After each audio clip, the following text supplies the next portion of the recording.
News of former White House Communications Director Anthony Scaramucci's departure just days after being hired for the role shocked the political world, but recent reports have offered a possible explanation for his short-lived tenure.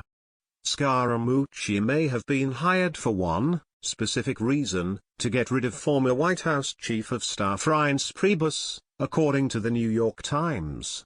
Ivanka, Trump and Jared Kushner had initially pushed the president to hire Mr. Scaramucci, seeing him as a way to force out Mr. Priebus, the former Republican National Committee chairman, and his allies in the West Wing, like Sean Spicer, the newspaper reported on July 31. Another media outlet, Axios, echoed the Times' suggestion in its own report about Scaramucci's firing, saying it had confirmed that President Donald Trump's daughter and her husband, both senior advisors to the president, wanted Priebus gone and saw Scaramucci as the one to take him out. Jared and Ivanka were instrumental in bringing in Scaramucci, primarily to take out Reince Priebus, Axios reported. That was his chief, some might say only, duty.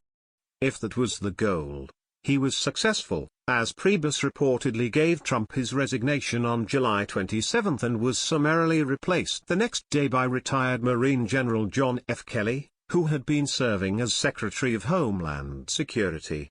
The resignation came after Scaramucci went on a profanity-laced tirade against Priebus and other White House insiders in an interview with The New Yorker, which was published on July 27. In the interview, he called the then Chief of Staff a paranoid schizophrenic, a paranoiac, who had leaked information against him, and vowed to get him fired. He'll be asked to resign very shortly, the newly minted communications director said. By that afternoon, Trump had announced on Twitter that Kelly was taking over as Chief of Staff, and Scaramucci would soon be on his own way out the door.